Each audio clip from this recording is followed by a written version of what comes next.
नमस्कार साथियों, कैसे हैं आप सब लोग। उम्मीद है आप सब बहुत अच्छे होंगे और आपकी जो प्रिपरेशन होगी वो भी ठीक दिशा में चल रही होगी। हालांकि यूपीएचएससी असिस्टेंट प्रोफेसर की जो एडवर्टीजमेंट 51 की भर्ती है उसको लेकर काफ़ी असमंजस की स्थिति बनी हुई है। जैसा आप सब जानते हैं कि आयोग को लेकर उसके गठन को लेकर भी बातें हैं और साथ ही साथ आपके जो उसके सदस्य और अध्यक्ष हैं उनका भी रिटायरमेंट हो गया है, तो कई सारे मसले हैं। लेकिन उन सब चीज़ों को ध्यान में रखते हुए भी हम लोग अपनी प्रिपरेशन को सही दिशा में जारी रखेंगे। तो उसी में एक कंटिन्यूटी लाने के पर्पज़ से हमने कुछ लेक्चर सीरीज़ हमने स्टार्ट की है। लेक्चर सीरीज़ को इस तरीके से प्रिपेयर किया गया है कि उसमें हम लोग थ्योरी भी डिस्कस करेंगे, जो भी कंसेप्ट हम पढ़ेंगे उसका पूरा थ्योरेटिकल कंसेप्ट देखेंगे और साथ ही साथ हम लोग उससे जितने भी क्वेश्चंस यूजीसी नेट में पिछले कुछ वर्षों में पूछे गए हैं उन सारे क्वेश्चंस को भी प्रिपेयर करेंगे। यानी जो भी लेक्चर्स होंगे वो थ्योरी प्लस एमसीक्यूज दोनों को कवर अप करते हुए बनाएंगे। एमसीक्यूज जो होंगे वो सिर्फ प्रीवियस ईयर एमसीक्यूज को लेंगे, तो इससे बेनिफिट ये होगा कि हमें थ्योरेटिकल कंसेप्ट के साथ उस थ्योरी से किस तरीके के क्वेश्चन एग्जाम में पूछे जाते हैं इसकी एक बहुत अच्छी अंडरस्टैंडिंग डेवलप होगी। तो कंसेप्ट बिल्डिंग के साथ साथ प्रैक्टिस का भी अपने आप में एक बहुत महत्वपूर्ण रोल है। तो ये जो हमारा लेक्चर है वो बिजनेस मैनेजमेंट और ह्यूमन रिसोर्स मैनेजमेंट जो आपकी यूनिट है उस यूनिट को हम लोग यहाँ पे कवर कर रहे हैं। और उसका जो ये लेक्चर है कलेक्टिव बार्गेनिंग, कलेक्टिव बार्गेनिंग एक टॉपिक है, काफ़ी महत्वपूर्ण है, अक्सर क्वेश्चंस यहाँ से बनते रहे हैं, तो इसको आज हम लोग डिटेल के अंदर डिस्कस करेंगे। आप देखें तो इस टॉपिक के अंदर, इस लेक्चर के अंदर हम लोग क्या क्या कवर करने वाले हैं। सबसे पहले तो हम लोग इसका कंसेप्ट देखेंगे, यानी इसका जो कंसेप्ट है आपका बेसिकली से यहाँ पे स्पेलिंग मिस्टेक है, इसका कंसेप्ट डिस्कस करेंगे। फिर हम इसके फीचर्स देखेंगे, इसके क्या ऑब्जेक्टिव्स होते हैं कलेक्टिव बार्गेनिंग के, कलेक्टिव बार्गेनिंग के टाइप्स, यहाँ से मोस्टली क्वेश्चन बनता है, और इसके क्लासेस जो हैं कलेक्टिव बार्गेनिंग के वो हम लोग डिस्कस करेंगे। तो चलिए हम लोग स्टार्ट करते हैं लेक्चर को और हम सबसे पहले देखेंगे कि कलेक्टिव बार्गेनिंग बेसिकली होता क्या है। देखिए, कंसेप्चुअल अंडरस्टैंडिंग का अपने आप में एक बहुत ही महत्वपूर्ण रोल है। तो बेसिकली कलेक्टिव बार्गेनिंग के बारे में बात करें तो कलेक्टिव बार्गेनिंग क्या है, एक प्रोसेस है। ये जो बेसिकली प्रोसेस है जिसके अंदर हम लोग जो भी किसी भी काम में इन्वॉल्व जो लोग हैं, यानी जो वर्किंग पीपुल्स हैं, उनके वो यूनियन के थ्रू बेसिकली क्या करते हैं, एक निगोशिएशन करते हैं। यानी कि वो सारे लोग जो किसी कंपनी के अंदर वर्किंग हैं वो एक यूनियन बनाते हैं और उस यूनियन के माध्यम से अब उस कंपनी का जो एम्प्लॉयमेंट है, उस कंपनी के जो ओनर्स हैं उनके साथ एक कॉन्ट्रैक्ट इस्टेब्लिश करते हैं। और जो कॉन्ट्रैक्ट इस्टेब्लिश होता है वो बेसिक तौर पर किन बातों के लिए होता है, जिसके अंदर बात किस क्या की जाती है, पे की संबंधित बात होती हैं, जो बेनिफिट्स मिलते हैं उनसे संबंधित बात होती हैं, वर्किंग आवर्स को शामिल किया जाता है, छुट्टियां कितनी मिलेंगी इसको शामिल करेंगे। इसके अलावा हेल्थ और सेफ्टी से संबंधित जो पॉलिसीज़ हैं उनको शामिल करेंगे, और भी जो भी आपकी जो चीज़ें होती हैं आपके जॉब से संबंधित उनको हम लोग डिस्कस करते हैं।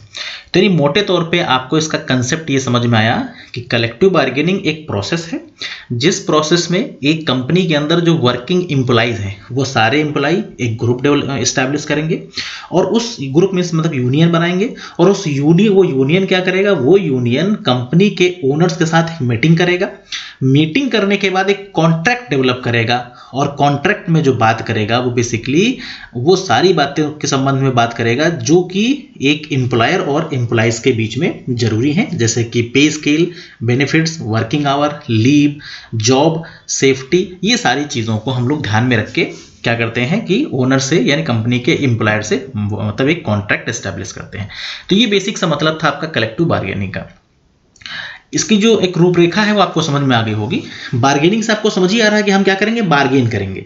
बार्गेन का मतलब क्या है, एक प्रकार से मोल भाव। तो हम जब अपने एम्प्लॉय से बातचीत करेंगे तो हो सकता है कि पे को लेकर कुछ ऐसी बातें हों जहाँ पे हमें कम ज़्यादा बातचीत करनी हो, वर्किंग आवर को लेकर हो।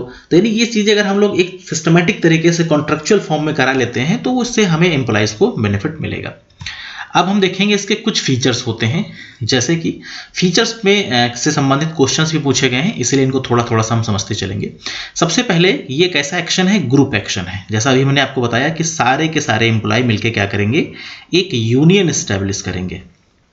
तो अगर एम्प्लॉय मिलके यूनियन इस्टेब्लिश करेंगे तो जाहिर सी बात है यूनियन क्या है, यूनियन अपने आप में एक ग्रुप एक्शन है। दूसरी चीज़, ये एक कॉन्टिन्यूअस प्रोसेस है। कॉन्टिन्यूअस प्रोसेस ये इस तरीके से है कि जैसे मान लीजिए एक साल में या किसी टाइम आपने जाके क्या किया, एक बार्गेनिंग कर ली, एक साल तक वो जो बातचीत थी आपकी चलती रही। एक समय के बाद क्या हो गया कि उसमें कुछ चेंजेस की आवश्यकता है, क्योंकि चेंजेस तो स्वाभाविक है कि चेंजेस हो ही सकता है। तो जब उसमें चेंजेस करना होगा तो हमें फिर से उस काम को दोबारा रिपीट करना पड़ेगा। जैसे आपने मान लीजिए सपोज कि 2022 के लिए कलेक्टिव बार्गेनिंग करी। कलेक्टिव बार्गेनिंग मतलब एक कॉन्ट्रैक्ट आपने अपने एम्प्लॉयर के साथ किया, लेकिन अब आपको लगता है 2023 में कि उसमें कुछ और चेंजेस होने की गुंजाइश है, कुछ और चेंजेस करना चाहिए। तो अब जब आप उसमें चेंजेस करने जाएंगे तो उसमें हम क्या करेंगे, जो भी कुछ हमें परिवर्तन करना होगा उनसे संबंधित हम लोग कंडीशन रखेंगे और उसमें हम क्या करेंगे, चेंज करवा लेंगे। तो इस तरीके से एक कॉन्टिन्यूअस प्रोसेस है। दूसरा ये क्या है आपका, ये आपका जो है बेसिकली बाई पार्टीज प्रोसेस है। दैट मीन्स कि इसमें दो पार्टीज होती हैं, एक पार्टी जो है यूनियन है और जो दूसरी पार्टी वो कौन है, वो आपके कंपनी के एम्प्लॉयर यानी कंपनी के ओनर्स हैं। ये फ्लेक्सिबल प्रोसेस होता है और सिचुएशन के हिसाब से इसे हम लोग क्या कर सकते हैं, चेंज कर सकते हैं। ये कभी भी फिक्स्ड या स्टैटिक नहीं हो सकता। जैसे जो भी जब चूंकि बार्गेनिंग होगी तो बार्गेनिंग में चीज़ें एक लेवल पे आके क्या होती हैं, मतलब डन कर ली जाती हैं, तो ये कभी भी फिक्स नहीं हो सकता, ये हमेशा फ्लेक्सिबल फॉर्म में रहेगा। नेक्स्ट अगर हम देखें तो ये होता है इंडस्ट्रियल डेमोक्रेसी को रिप्रेजेंट करता है। इंडस्ट्रियल डेमोक्रेसी यहाँ पर ये कहना चाह रहा है कि जितने भी कंपनी के एम्प्लॉइज हैं उन सबकी बातों का सम्मान रखा जाएगा। ऐसा नहीं होगा कि ओनर ही सिर्फ जो चाहेगा वो कर लेगा, ऐसा बिल्कुल नहीं होगा। एम्प्लॉय को अपनी बात रखने का मौका मिलेगा और उनकी बात को सुना जाएगा, यानी कि डेमोक्रेटिक तरीके से डिसीजन लिए जाएंगे। ये एक डायनेमिक प्रोसेस है। डायनेमिक का मतलब आप सब समझते हैं कि ये सिचुएशन के बदलने से चेंज हो सकता है, यानी ये सिचुएशन जैसे ही चेंज होगी तो ये चेंज भी हो सकता है। इसी तरीके से अगर हम देखें तो ये बेसिकली एक क्या है, ये it is a complementary not a competitive. ये कॉम्प्लीमेंट्री है। कॉम्प्लीमेंट्री का मतलब एम्प्लॉय के लिए इंपॉर्टेंट है क्या, एम्प्लॉयर, और एम्प्लॉयर के लिए इंपॉर्टेंट क्या है, एम्प्लॉय। यानी एक दूसरे के लिए ये कॉम्प्लीमेंट्री है, ना कि कंपटीशन डेवलप करना। तो ये जो बेसिकली थे इसके कुछ इंपॉर्टेंट फीचर्स हैं। अब हम बात करेंगे इसके ऑब्जेक्टिव्स क्या होते हैं। भाई आखिर कलेक्टिव बार्गेनिंग को इतना महत्व क्यों दिया जाता है, तो उसके पीछे के रीजंस क्या हैं। तो सबसे पहला रीज़न क्या है कि हमारी जो इंडस्ट्रीज़ हैं उन इंडस्ट्रीज़ में एक इंडस्ट्रियल डेमोक्रेसी का माहौल रहे, यानी एम्प्लॉय को, जो भी वर्कर्स हैं, उन्हें ऐसा ना लगे कि उनका शोषण हो रहा है। उन्हें भी प्रॉपर तरीके से डेमोक्रेटिकली उन्हें भी डिसीजन मेकिंग में हिस्सेदारी मिले, वो भी अपनी बात को कह पाएँ और उन्हें ये फील हो कि उन्होंने जो बात कही थी उसके ऊपर काम हुआ। तो एक डेमोक्रेसी इससे डेवलप होती है। दूसरी है एम्प्लॉयर और एम्प्लॉय के रिलेशन बेटर होते हैं। जब दोनों यानी कि एम्प्लॉय और एम्प्लॉयर यानी एम्प्लॉय या कह सकते हैं कंपनी, जब दोनों एक दूसरे की बात को समझते हैं और एक दूसरे की बात का सम्मान करते हैं तो उससे क्या होती हैं, रिलेशनशिप आपकी डेवलप होती हैं। कोई डिस्प्यूट नहीं आएंगे, चूंकि आपने सब चीज़ें कॉन्ट्रैक्ट पर प्रॉपर कर ली हैं तो फिर डिस्प्यूट का चांस नहीं बनता है। नेक्स्ट देखा जाए सेटल डिस्प्यूट। अब मान लो आपकी कॉन्ट्रेक्चुअल एक बात हो गई है और इन केस फिर कभी कोई डिस्प्यूट क्रिएट होता है तो उसे हम आसानी से क्या कर सकते हैं, सेटल भी कर सकते हैं। और फिर है आपका अवॉइड थर्ड पार्टी इंटरवेंशन। जो थर्ड पार्टी होगी उसे हम क्या, उसके इंटरवेंशन को हम क्या कर सकते हैं, आसानी से अवॉइड कर सकते हैं। क्योंकि अगर एम्प्लॉयर और एम्प्लॉय ने मिलके किसी मसले को सुलझा लिया तो फिर थर्ड पार्टी के आने की आवश्यकता ही नहीं। तो कहीं ना कहीं देखा जाए कलेक्टिव बार्गेनिंग काफ़ी महत्वपूर्ण है एक ऑर्गेनाइजेशन के अंदर। अब हम देखेंगे कलेक्टिव बार्गेनिंग में आमतौर पे इश्यूज़ कौन से होते हैं, क्योंकि ये क्वेश्चन पूछा जाता है कि इश्यूज़ कौन सा इसका इश्यूज़ है, कौन सा इसका इश्यूज़ नहीं है, तो ये पता रहना चाहिए। तो वेजेस और इंसेंटिव, भाई आपस में विवाद का जो सबसे बड़ा इशू होता है वो क्या होता है, वेजेस इंसेंटिव हो सकता है, वर्किंग कंडीशन हो सकता है, हेल्थ और सिक्योरिटी हो सकता है, impact of technology and procedural changes, जो भी टेक्नोलॉजी चेंज होती है या कोई और चेंजेस होते हैं तो उनको कैसे अडॉप्ट किया जाए, उससे संबंधित कुछ दिक्कतें हो सकती हैं, उससे उस विषय में हम बार्गेनिंग कर सकते हैं। इसके अलावा बेसिकली जो रेगुलेशंस हैं या जो अभी प्रैक्टिसेस हो रही कंपनी में उनसे संबंधित हम बात कर सकते हैं। एम्प्लॉयज़ के बेनिफिट के विषय में हम बात कर सकते हैं और जो ग्रीवेंसेस हैं उनको कैसे हैंडल किया जाए उससे संबंधित भी हम बार्गेनिंग कर सकते हैं। तो ये कुछ इशूज़ हैं जो कि कवर अप होते हैं। अब हम देखेंगे इसके टाइप्स जो है बहुत इंपॉर्टेंट है, ये एग्जाम पॉइंट ऑफ व्यू के लिए बिल्कुल ही बहुत ज़्यादा इंपॉर्टेंट है। तो टाइप्स ऑफ बार्गेनिंग को क्या क्या होते हैं, तो आमतौर पे 4 बार्गेनिंग के टाइप यहाँ पर बताए गए हैं। एक होता है जिसको हम बोलते हैं कंजक्टिव बार्गेनिंग, दूसरा होता है कोऑपरेटिव बार्गेनिंग, तीसरा होता है प्रोडक्टिविटी बार्गेनिंग और चौथा होता है कंपोजिट बार्गेनिंग। तो ये चारों नाम ध्यान रखने हैं आपको, conjunctive bargaining, cooperative bargaining, productivity bargaining और कंपोजिट बार्गेनिंग। इनको हम डिटेल के अंदर भी डिस्कस करेंगे। उसका रीज़न क्या है, चूँकि ये डायरेक्टली इसके अंदर का जो मटेरियल है यानी जो कंटेंट है वो पूछ के क्वेश्चन के फॉर्म में फ्रेम करके पूछा जाता है ये कौन सा बार्गेनिंग का टाइप है। चलिए अब हम देखेंगे यहाँ पे कंजक्टिव और डिस्ट्रीब्यूटिव बार्गेनिंग।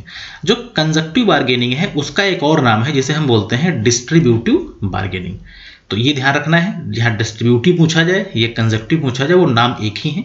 यहाँ पे लिखा भी गया है कि it is also known as distributive bargaining. अब इसमें बेसिकली किस तरीके का निगोशिएशन होता है, तो कहा गया है कि it is most common type of bargaining and involve zero sum negotiation. इसमें जीरो सम नेगोशिएशन को क्या किया जाता है, इन्वॉल्व किया जाता है। जीरो सम नेगोशिएशन क्या चीज़ है, मैं यहाँ पे भी बात कर लेता हूँ उसके आगे। इसको आप ऐसे समझ लो कि एक पार्टी का जो लॉस होगा वो अगली पार्टी का क्या होगा, गेन होगा, तो उसको बोलते हैं जीरो सम नेगोशिएशन। जैसे employer and employee try to maximise their gain. यहाँ पे कोशिश क्या होती है कि एम्प्लॉयर और एम्प्लॉय दोनों अपनी बातचीत को इस इक्विलिब्रियम लेवल पर लेके जाएं जहां पर मालिक को भी मैक्सिमम बेनिफिट मिले और एम्प्लॉय को भी मैक्सिमम बेनिफिट मिले, इसीलिए इसको हम जीरो सम गेम बोलते हैं। नेक्स्ट अगर आप देखें, they try to settle economic issues. अब इसमें बेसिकली जो इशूज होते हैं वो कौन से कवर होते हैं, जैसे वेजेस हो गया, बोनस हो गया, बेनिफिट्स हो गए, ये जो इशूज हैं। अब देखिए क्वेश्चन कैसे बनेगा, क्वेश्चन आपसे पूछे जाएगा कि collective bargaining for settle the dispute regarding wages, bonus and benefits. तो ये किसके अंदर आएंगे, ये आएंगे कंजक्टिव और डिस्ट्रीब्यूशन बार्गेनिंग के अंदर। यानी इसका जो कंटेंट है ये क्वेश्चन फ्रेम कराता है, इसलिए कंटेंट की समझ होनी बहुत ही इंपॉर्टेंट है। नेक्स्ट देखेंगे, it is on the principle my gain is your loss and your loss is my gain. यानी अगर एम्प्लॉई सैलरी बढ़ाएगा तो एम्प्लॉय सैलरी बढ़ाएगा तो एम्प्लॉय का क्या हो गया, सॉरी एम्प्लॉयर सैलरी बढ़ाएगा तो एम्प्लॉयर के लिए क्या हो गया, एक प्रकार से लॉस हो गया। लेकिन वही एम्प्लॉय के लिए क्या है, वही एम्प्लॉय के लिए क्या है, गेन। तो एक पार्टी का लॉस अगली पार्टी के लिए क्या हो सकता है, गेन हो सकता है। तो कंजक्टिव मेरे ख्याल से समझ में आ गया होगा। दूसरा हम देखेंगे कोऑपरेटिव और इंटीग्रेटिव बार्गेनिंग। ये दोनों एक दूसरे के नाम हैं। यहाँ पे क्या होता है, ये देखिए एक इस तरीके की बार्गेनिंग है जो बेसिकली संबंध किससे रखती है, अगर कोई भी कंपनी बहुत ही डिफिकल्ट फाइनेंशियल पोजीशन को फेस कर रही है, जैसे मान लीजिए रिसेशन की कंडीशन चल रही है या कोई ऐसी कंडीशन चल रही है जहां पर एम्प्लॉयर अपने एम्प्लॉय को फुल सैलरी या जो फुल सुविधाएं थी उन्हें दे पाने में असमर्थ होता है, तो उस केस में जो बार्गेनिंग होती है वो होती है कोऑपरेटिव बार्गेनिंग। कैसे होता है, जो एम्प्लॉय होते हैं उनसे ये कहा जाता है कि भाई आपकी सैलरी को थोड़ा सा डिडक्ट कर दिया जाएगा और जैसे ही वापस आपकी बेटर सिचुएशन पहुंचेगी हम आपकी सैलरी और बेनिफिट्स को वापस उसी तरीके का कर देंगे। लेकिन यहाँ पे होता क्या है, यहाँ पे सैलरी को तो रिडक्शन की बात की जाती है लेकिन उन्हें ये आश्वासन दिया जाता है कि आपकी जो जॉब है वो कैसी रहेगी, सिक्योर होगी। यानी कोऑपरेटिव या इंटीग्रेटिव बार्गेनिंग में एम्प्लॉयर बार्गेनिंग करता कब है, ये तब करेगा जब एम्प्लॉयर की फाइनेंशियल पोजीशन बहुत ही खराब हो, रिसेशन हो सकता है या कोई और आर्थिक स्थिति खराब के कारण हो सकते हैं। एम्प्लॉय के साथ ये कहता है कि आपकी सैलरी को हम अभी कुछ समय के लिए हम डिडक्ट कर ले रहे हैं, लेकिन ये हम आपको आश्वासन देते हैं कि आपकी जॉब सिक्योर है, आपकी जॉब नहीं जाएगी और जैसे ही वापस सिचुएशन बेटर होगी वैसे आपको हम पुरानी सैलरी या पुराने बेनिफिट्स ऑफर करना स्टार्ट कर देंगे। ये होता है कोऑपरेटिव बार्गेनिंग। नेक्स्ट देखेंगे हम लोग प्रोडक्टिविटी बार्गेनिंग। अब प्रोडक्टिविटी बार्गेनिंग को समझते हैं। देखिए ये जो मेथड है बेसिकली वर्कर्स वेजेस और इंसेंटिव पर डिपेंडेंट है और वर्कर की वेजेस और जो इंसेंटिव होगी वो कहा गया है कि वो होगी किसके ऊपर, वो होगी आपकी प्रोडक्टिविटी ऑफ वर्कर। यानी वर्कर की जो प्रोडक्टिविटी है उसके लेवल के आधार पे एक वर्कर की वेजेस और इंसेंटिव को डिटरमाइन किया जाएगा। इसमें क्या कहा गया कि जो भी आपका वर्कर मतलब जो भी आपका मैनेजमेंट होगा यानी जो कंपनी का मैनेजमेंट होगा वो आपकी सैलरी को तभी इंक्रीज करेगा जब आप जो भी एक स्टैंडर्ड सेट कर दिया गया है प्रोडक्शन का, प्रोडक्टिविटी का, उसके ऊपर जब आप जाएंगे, मतलब उस स्टैंडर्ड के ऊपर जब आप काम करना परफॉर्म करने स्टार्ट कर देंगे तब क्या होगा, आपकी सैलरी को इंक्रीज कर दिया जाएगा। एक एग्जांपल से हम लोग समझते हैं। जैसे मान लीजिए कंपनी का टारगेट है कि आपको 10,000 यूनिट मान लो कुछ एम्प्लॉइज मिलके बनानी है। अब मान लीजिए 10,000 यूनिट आपकी बन गई। अब उसके ऊपर जो भी आप काम करते हैं, मान लो इसका टाइम दिया गया था 8 घंटे का और आपने 7 घंटे में इन यूनिट्स को प्रोड्यूस कर दिया, तो बचे हुए अगले 1 आवर में जो भी एक्स्ट्रा यूनिट आप प्रोड्यूस करेंगे उसके आधार पे आपकी आपको एक्स्ट्रा कह सकते हैं वेजेस और एक्स्ट्रा जो इंसेंटिव्स हैं वो प्रोवाइड किए जाएंगे। तो ये होता है प्रोडक्टिविटी बार्गेनिंग। नेक्स्ट बढ़ते हैं, एक होता है कंपोजिट बार्गेनिंग। अब कंपोजिट बार्गेनिंग क्या होता है? कंपोजिट बार्गेनिंग बेसिकली यहाँ पे क्या कहता है, यानी bargaining method labour bargain for the rises in wages. आमतौर पे लेबर क्या करते हैं, वेजेस को बढ़ाने के लिए बार्गेनिंग करते हैं, बट उसमें होता क्या है कि वो ये भी कहते हैं कि also demand equity in the matters relating to the work norm, employment level and manning standard. यानी यहाँ पर जो बेसिकली बार्गेनिंग होती है वो 2 हैंड बार्गेनिंग होती है। एम्प्लॉय जो है वो अपने एम्प्लॉयर से कहते हैं कि उनकी सैलरी को इम्प्रूव किया जाए, और उसके लिए वो भी कहते हैं कि इसके लिए वो जो वर्किंग नॉर्म्स हैं, जो भी एम्प्लॉयमेंट लेवल हैं, वो जो भी स्टैंडर्ड है, उनको भी वो प्रॉपर तरीके से फॉलो करेंगे। तो ये 4 टाइप थे, conjunctive bargaining, cooperative bargaining, productivity bargaining और कंपोजिट बार्गेनिंग। फटाफट एक बार इनको हम रिवाइज करते हैं। कंजक्टिव बार्गेनिंग की अगर हम लोग बात करें तो कंजक्टिव बार्गेनिंग में आपने देखा इसे हम डिस्ट्रीब्यूटिव बार्गेनिंग भी बोलते हैं। ये जीरो सम नेगोशिएशन होता है, यानी एक पार्टी का लॉस अगली पार्टी का गेन होगा, और आमतौर पे ये वेजेस, बोनस और जो भी आपके फाइनेंशियल बेनिफिट होते हैं उनके संबंध में किया जाता है। कोऑपरेटिव और इंटीग्रेटिव बार्गेनिंग क्या होता है?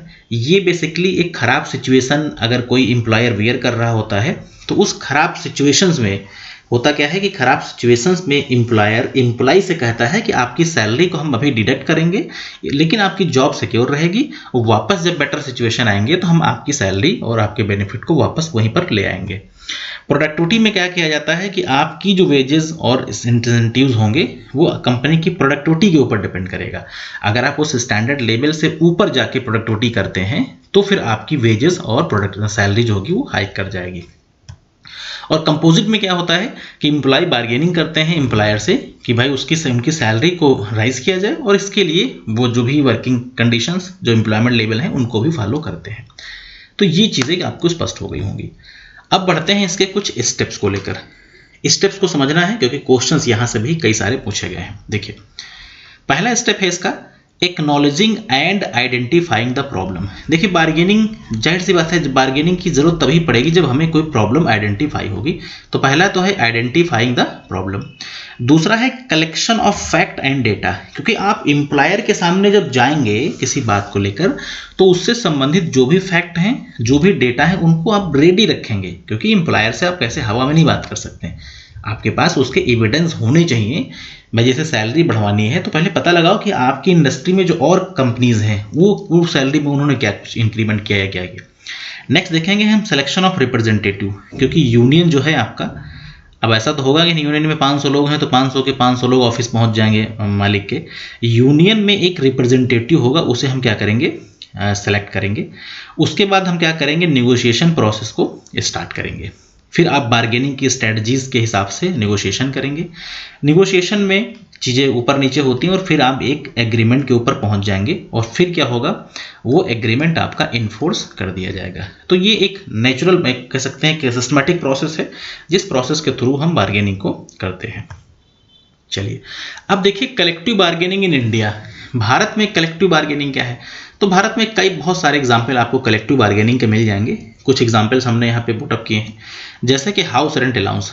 आपको पता है जो गवर्नमेंट एम्प्लॉयज़ होते हैं, इवन कुछ प्राइवेट एम्प्लॉयज़ भी, उन लोगों का जो हाउस रेंट अलाउंस होता है वो सिटी के हिसाब से, आपकी लोकेशन के हिसाब से फिक्स कर दिया जाता है।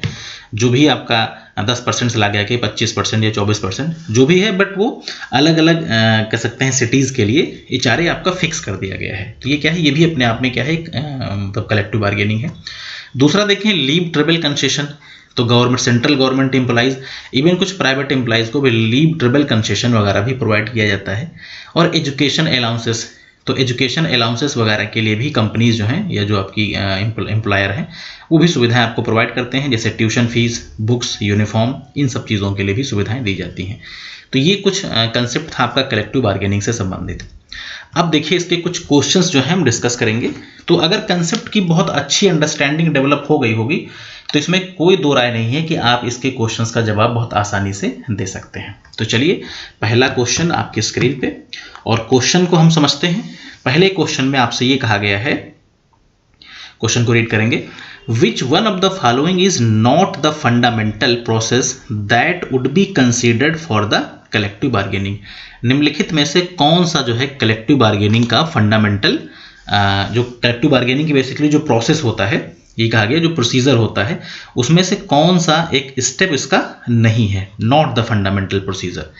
तो अगर आप इस पूरे क्वेश्चंस को ध्यान से देखें तो बहुत आसानी से इसके जवाब तक हम लोग पहुंच सकते हैं। अब इसका सही जवाब क्या हो सकता है? सबसे पहले अगर आप देखें इसमें, तो पहले तो है प्री निगोशिएशन फेज, दूसरा है सिलेक्शन ऑफ निगोशिएटर। एक मिनट, कलर चेंज कर लिया जाए क्योंकि कलर उतना इफेक्टिव नहीं शायद दिख रहा है। एक मिनट, हाँ ये मैंने रेड कलर वापस फिर से ले लिया। हाँ, तो पहला था आपका प्री निगोशिएशन फेज ऑप्शन, दूसरा है आपका सिलेक्शन ऑफ निगोशिएशन, तीसरा है tactic and strategy for bargaining, और चौथा है आपका नन ऑफ दीज। तो अगर आप ध्यान से देखें, अभी हम लोगों ने इसके स्टेप की बात करी थी, वापस स्टेप पे चलते हैं। देखिए, तो सबसे पहले क्या था, आइडेंटिफिकेशन ऑफ प्रॉब्लम, ये था, ये तो ये प्री फेज हो गया आपका। दूसरा था निगोशिएशन को हम लोग क्या करते हैं, निगोशिएटर को हम सेलेक्ट करते हैं, और इसके अलावा हम बार्गेनिंग स्ट्रेटजी बनाते हैं। अगर आप क्वेश्चन में अपने देखें तो ये चीज़ें दे रखी हैं, यानी पहला भी फेज है, दूसरा भी है, तीसरा भी है। तो इसका जो सही जवाब होगा वो हो जाएगा ऑप्शन नंबर डी, यानी नन ऑफ द एबव इसका सही जवाब हो जाएगा। ये क्वेश्चन जून 2012 के अंदर यूजीसी नेट कॉमर्स की परीक्षा में पूछा जा चुका है। नेक्स्ट क्वेश्चन की तरफ बढ़ेंगे।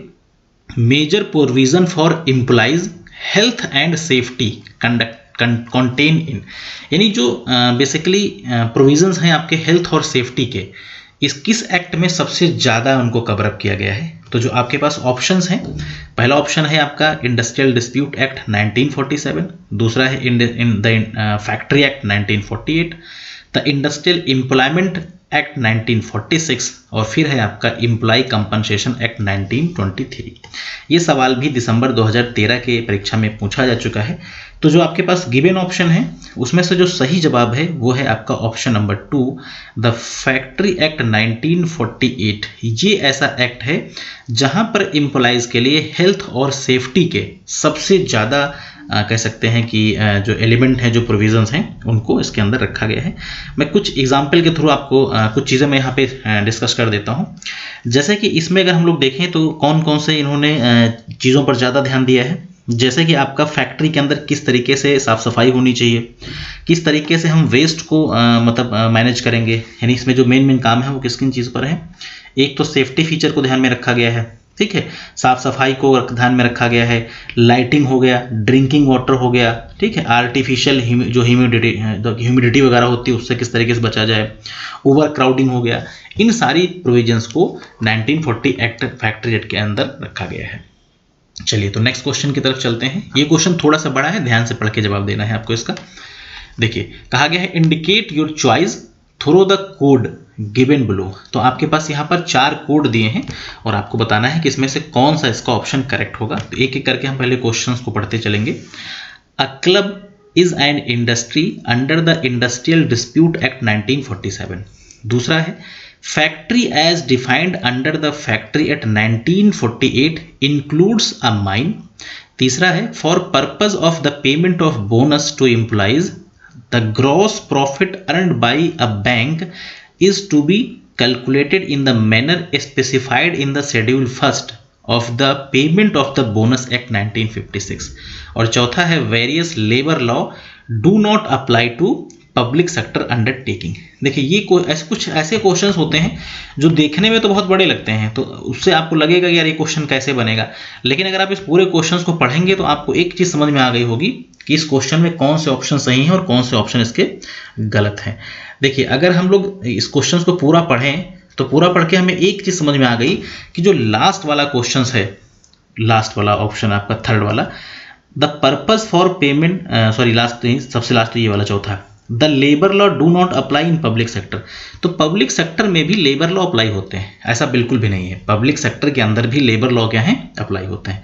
पहला चौथा जो है आपका कह सकते हैं पॉइंट कट गया। अब हम थर्ड देखेंगे। यहाँ बात करी गई है किसकी, gross profit earned by bank. तो ग्रॉस प्रॉफिट का जो कैलकुलेशन होता है वो पेमेंट ऑफ बोनस एक्ट से क्यों होगा। तो ये ऑप्शन भी क्या हो गया, कट गया। बट जो क्लब है, क्लब को बेसिकली इंडस्ट्रियल डिस्प्यूट एक्ट में एक इंडस्ट्री माना गया है और फैक्ट्री को 1940 एक्ट में माइन माना गया। ये दोनों बातें क्या हैं आपकी, करेक्ट हैं। उस लिहाज से अगर आप देखें तो ऑप्शन इसका ए करेक्ट हो जाएगा, यानी कि option A and first and second are correct but other are not correct. तो यहाँ पर आपका पहला ऑप्शन करेक्ट होगा। मेरे ख्याल से क्वेश्चन आपको समझ में आ गया होगा, थोड़ा सा यहाँ अंडरस्टैंडिंग की आवश्यकता थी, क्वेश्चन टैकल किया जा सकता था। Question number 4, which one of the following two form of collective bargaining were identified by Chamberlain and Kuhn. तो चैम्बरलिन और कुन के द्वारा इसमें से कौन सी जो दो फॉर्म है कलेक्टिव बार्गेनिंग के जिनको आइडेंटिफाई किया गया है। अब देखिए ये कंसेप्चुअल क्वेश्चन है जिसे हम फैक्चुअल भी कहेंगे, डायरेक्ट फैक्चुअल जवाब है। तो एक इसका जो सही जवाब मैं डायरेक्ट आपको बता देता हूं, conjunctive bargaining and cooperative bargaining. Conjunctive और कोऑपरेटिव। कंजक्टिव का दूसरा नाम जो था आपका वो बताया गया था आपको, कंजक्टिव का डिस्ट्रीब्यूटिव भी बोलते हैं और कोऑपरेटिव का इंटीग्रेटिव भी बोलते हैं। तो ये जो है ये बेसिकली चैम्बरलिन और कुन के द्वारा इसे दो कह सकते हैं कि जो फॉर्म है उन्हें आइडेंटिफाई किया गया है। तो बी ऑप्शन करेक्ट हो जाएगा। क्वेश्चन 5 को पढ़ लेते हैं। क्वेश्चन 5 में कहा गया है the committee which promote workers participation in management are usually established only at the. तो ये वर्कर पार्टिसिपेशन मैनेजमेंट का है सवाल। ये पूछा गया है कि किस लेवल पे वर्कर पार्टिसिपेशन मैनेजमेंट की कमेटीज होती हैं। तो इसमें हम देखें तो कॉर्पोरेट लेवल पे भी होती हैं, प्लांट लेवल पे भी होती हैं और शॉप फ्लोर लेवल पे। तो यहाँ पे ऑल ऑफ दीज ऑप्शन आपका करेक्ट ऑप्शन हो जाएगा। क्वेश्चन नंबर 6 की तरफ चलेंगे। अगर हम इस क्वेश्चन की बात करें तो ये क्वेश्चन भी दिसंबर 2005-15 के एग्जाम के अंदर पूछा जा चुका है। क्वेश्चन 6 की बात करेंगे, in which of the following type of collective bargaining one party gain at the expenses of other. तो ये जीरो सम नेगोशिएशन हमने किस में बात करी थी, आपको याद आ गया होगा। जीरो सम जो नेगोशिएशन होता है बेसिकली उसमें हम लोग बात जो करी थी वो कौन सा था आपका, डिस्ट्रीब्यूटिव, इंटीग्रेटिव, सेंट्रलाइज बार्गेनिंग या नन ऑफ द एबव। तो अभी हम लोगों ने जो डिस्कशन किया था उसमें सबसे पहला जो बार्गेनिंग हमने देखी थी, पहली बार्गेनिंग कौन सी थी, पहली बार्गेनिंग जो थी आपकी वो थी आपकी डिस्ट्रीब्यूटिव, और डिस्ट्रीब्यूटिव को हम कंजक्टिव बार्गेनिंग भी बोलते हैं। यानी यहाँ पे जो सही जवाब हो जाएगा वो हो जाएगा आपका कंजक्टिव बार्गेनिंग। तो ये तो आपका ऑप्शन सही हो गया। इंटीग्रेटिव के बारे में हम लोग जान ही चुके हैं, इंटीग्रेटिव जो होता है आपका वो उसको हम लोग पढ़ चुके हैं। सेंट्रलाइज जो है आपका, इस बार्गेनिंग को हम लोगों ने कंसेप्ट के अंदर अभी डिस्कस नहीं किया था, तो यहाँ पे सेंट्रलाइज को हम लोग थोड़ा सा डिटेल के अंदर डिस्कस कर लेते हैं। देखिए जो सेंट्रलाइज बार्गेनिंग होता है वो बेसिकली क्या बताता है, सेंट्रलाइज बार्गेनिंग आपको ये बताता है कि जब भी कभी आपकी बार्गेनिंग की जाएगी, जब भी कभी बार्गेनिंग की जाएगी उस केस में जो भी आपका ग्रुप होगा उस ग्रुप को हम क्या करेंगे, प्रॉपर तरीके से कवर अप करेंगे। आप इसको थोड़ा समझने की कोशिश करेगा। यानी सेंट्रलाइज बार्गेनिंग एक ऐसा एग्रीमेंट है जहां पर ग्रुप के अंदर जितने भी लोग होंगे उनको सबको क्या किया जाएगा, कवर किया जाएगा और उनके हिसाब से आपकी जो सहमति है वो बनेगी। तो जो टाइप्स हैं, टाइप्स में स्पेशली नहीं इसको मतलब आइडेंटिफाई किया गया है, बट ये भी एक अपने आप में टाइप हो सकता है। तो फिलहाल इसका ऑप्शन ए करेक्ट हो जाएगा। अब बढ़ते हैं क्वेश्चन नंबर 7 की तरफ। देखिए यहाँ पे है which combinations of the following statement is correct about the code of discipline in industry. एक इंडस्ट्री के अंदर जो कोड ऑफ डिसिप्लिन है उसके संबंध में कौन सा जो आपका विकल्प है वो सही होगा, इसको हम लोग यहाँ पे डिटेल के अंदर हम देखने वाले हैं। तो पहला जो ऑप्शन है आपके पास, पहले ऑप्शन के अंदर आपसे कहा गया है कि it aims at preventing dispute by providing for outside agency और adjudication। नेक्स्ट देखेंगे it is government imposed in voluntary principles of discipline, और जो सी ऑप्शन है it restrain the parties from unilateral actions. तो ये जो आपके पास फिलहाल जो ऑप्शन है इसको अगर आप ध्यान से देखें तो आप इसके सही जवाब तक पहुंच सकते हैं। इसका सही जवाब क्या होना चाहिए, आपके पास 4 ऑप्शंस हैं। पहले वाले में कहा गया है कि तीनों करेक्ट हैं, दूसरे वाले में कहा गया सिर्फ बी सी करेक्ट है, तीसरे में सिर्फ सी करेक्ट है, चौथे में कहा गया है कि तीसरे में सिर्फ ए करेक्ट था, चौथे में सिर्फ सी करेक्ट है। तो जो सही जवाब है आपका वो ऑप्शन डी इसका हो जाएगा, क्योंकि कहा गया है अगर आप पहले वाले को पढ़ें तो it aims at preventing dispute by providing for outside agency. तो यहाँ आउटसाइड एजेंसी का कोई मतलब नहीं होता है। दूसरा है it is government imposed involuntary principles of तो ये इनवॉलंटरी नहीं होता, वॉलंटरी होता है। ये भी आपका कट गया। It restrain the parties from unilateral action, ये इसका करेक्ट है। तो यहाँ पे आपका जो होगा वो डी ऑप्शन करेक्ट हो जाएगा।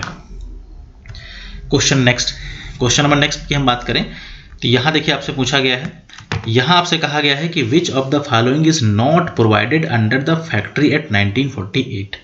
फैक्ट्री एक्ट 1948 के अंदर इसमें से कौन सी चीज़ प्रोवाइड नहीं की गई है, ये आपसे पूछा गया है। तो जो हमारे पास ऑप्शंस हैं पहले उनको हम एक बार पढ़ लेते हैं।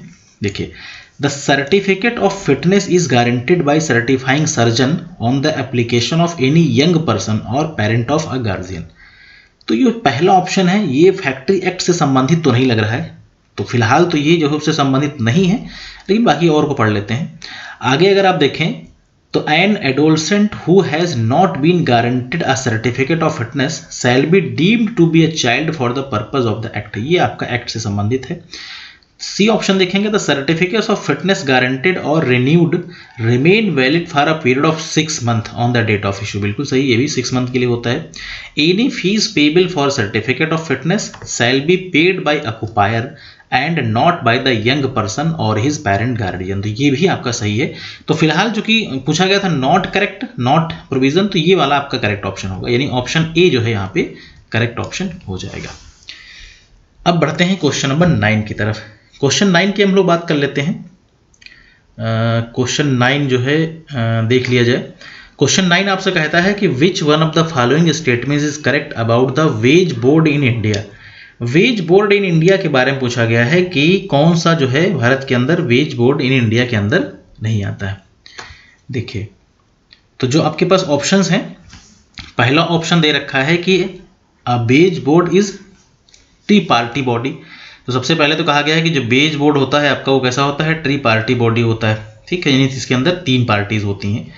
नेक्स्ट अगर हम देखें, labour and management representative on wage board can be selected from the industries other than one which is investigated. दूसरे के बाद सी ऑप्शन देखेंगे, wage board are always statutory in nature. कहा गया जो वेज बोर्ड होता है वो स्टैचुरी इन नेचर होता है, ठीक है। इसके बाद हम देखेंगे last option, wage board work on the principles of living wages, यानी वेज बोर्ड जो है बेसिकली वो किस पे काम करता है, प्रिंसिपल्स ऑफ लिविंग वेजेस के कंसेप्ट पे ये काम करता है। तो अब यहाँ पे जो आपके पास ऑप्शंस हैं उन ऑप्शंस के हिसाब से आपको बताना है। इस केस में जो ऑप्शंस आपका करेक्ट होना चाहिए, ऑप्शन नंबर ए आपका जो है करेक्ट होना चाहिए। 1 मिनट इसको जो चेक कर लेते हैं, क्योंकि ये पूछा गया है कि विच of the following statement is correct about the wage board in India, तो इसमें कौन सा ऑप्शन करेक्ट है इसके बारे में पूछा गया है। तो फिलहाल यहाँ पे इसका जो ऑप्शन ए है, ए ऑप्शन इसका करेक्ट हो जाएगा, क्योंकि इसमें पहला वाला ही आपका ऑप्शन सही है। बाकी जो आपके ऑप्शंस हैं, यानी कि ये जो ए ऑप्शन है आपका करेक्ट है, बाकी के बाकी इसके जो ऑप्शंस हैं आपके वो कैसे हैं, वो गलत दे रखे हैं। जैसे ये जो बेस बोर्ड होता है बेसिकली होना चाहिए कैसा, स्टैचुरी नहीं होना चाहिए, ये आपका स्टैचुरी नहीं होता है। वेज बोर्ड जो है लिविंग वेजेस पे काम करता है, ऐसा भी नहीं है। लेबर मैनेजमेंट जो होते हैं वो कहा गया है कि सेटल करते हैं अदर देन इन्वेस्टिगेटर, ये भी नहीं होता। तो पहला ऑप्शन इसका करेक्ट हो जाएगा। चलिए अब बढ़ते हैं क्वेश्चन नंबर 9 की तरफ। क्वेश्चन 8 तो हम लोगों ने डिस्कस कर लिया था, क्वेश्चन नंबर 9 भी हो गया है। क्वेश्चन 10 की तरफ चलते हैं। तो क्वेश्चन 10 देख लेते हैं। क्वेश्चन 10 में पूछा गया है, under the industrial dispute amendment act 2010 the total number of member of grievance redressal committee shall not exceed. तो जो ग्रीवियंस के मेंबर होते हैं वो किससे ज़्यादा नहीं हो सकते हैं, तो फिलहाल 6 से ज़्यादा नहीं हो सकते हैं। मैक्सिमम मेंबर कितने होंगे, 6 मेंबर हो सकते हैं, इससे ज़्यादा मेंबर नहीं हो सकते। क्वेश्चन 11 देख लेते हैं। क्वेश्चन 11 के अंदर क्या कहा गया है, देखिए, an employed person can be fined only for the act and omission which are specified in a list approved by the state government और प्रिस्क्राइब्ड अथॉरिटी। दूसरा है ऑप्शन आपके पास, the total amount of fine which can be imposed upon a person in any wage period must not exceed 3% of the wage payable. इसके बाद देखेंगे, no fine can be imposed on a person who is below the age of 18 years. और last है, no fine can be recovered by installment और after the expiry of 90 days from the day on which is imposed. तो यहाँ पे आपसे पूछा गया है कि इसमें से कौन सा जो आपका ऑप्शंस है बेसिकली वो करेक्ट है। तो यहाँ पे अगर हम देखें तो हमारे पास जो ऑप्शन इसका जो करेक्ट ऑप्शन जो इसके थे वो पहला ऑप्शन इसका करेक्ट था, क्योंकि कहा गया है कि an employed person can be fined only for act and omission which are specified in the list. जिस लिस्ट को स्टेट गवर्नमेंट के द्वारा प्रेस्क्राइब या किसी अथॉरिटी के द्वारा प्रेस्क्राइब किया गया उसके लिए फाइन लग सकता है। ये आपकी बात बिल्कुल करेक्ट है। दूसरा, total amount of fine which can be imposed upon person, वो उससे 3% से ज़्यादा नहीं हो सकता। ये बात भी आपकी सही है। लेकिन जो नीचे वाला देखें, यहाँ कहा गया है कि जो फाइन होगी वो 18 साल से कम के व्यक्ति पर नहीं लगेगी, ऐसा नहीं, उसके ऊपर भी फाइन इम्पोज हो सकती है। No fine can be recovered by the instalment 90 दिन के बाद, यह बात भी जो क्या है गलत है। तो फिलहाल यहाँ पर जो आपका करेक्ट ऑप्शन है वो ए और बी, यानी कि ऑप्शन सी करेक्ट हो जाएगा, बाकी ऑप्शंस आपके गलत हैं। क्वेश्चन 12 की तरफ बढ़ते हैं। क्वेश्चन 12 कहता है under the factory act 1948 young person means the person who has not completed the. तो यंग पर्सन का मतलब यहां पर क्या है? यंग पर्सन कौन है? यंग पर्सन वो है 18 ईयर ऑफ एज, यानी कि 18th ईयर, जो 18 साल की जिसकी उम्र है वो बेसिकली यंग पर्सन की कैटेगरी में आता है। तो ये तो बहुत बेसिक सवाल था। नेक्स्ट क्वेश्चन 13 में आपसे कहा गया है कि who among the following प्रोपाउंड that the fixation of wages depend upon the bargaining power of worker, trade union and employers.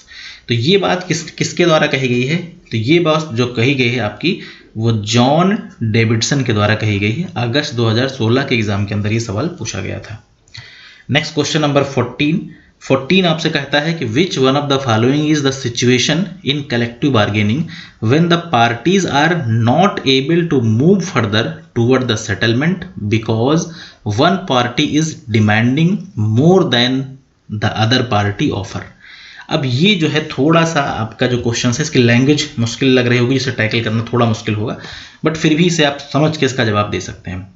पूछा गया which one of the following is the situation in collective bargaining when the party are not able to move further toward the settlement, जहां पर एक party settlement की तरफ move नहीं करती है because one party is demanding more then other party offer, यानी एक पार्टी ज़्यादा मांग रही है और दूसरी पार्टी उससे कम डिमांड कर दे रही है। तो उसको हम लोग क्या बोलते हैं? उसको हम बोलते हैं इम्पास। ये क्या हो जाएगा? इम्पास हो जाएगा। ये इसका सही जवाब हो जाएगा।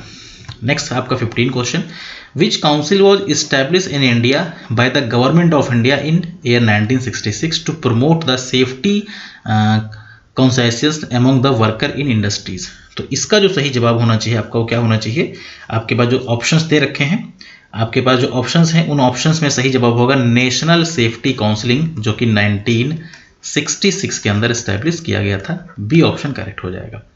और आज की क्लास का जो आखिरी क्वेश्चन होगा आपका वो होगा क्वेश्चन नंबर 16। क्वेश्चन 16 को देख लेते हैं।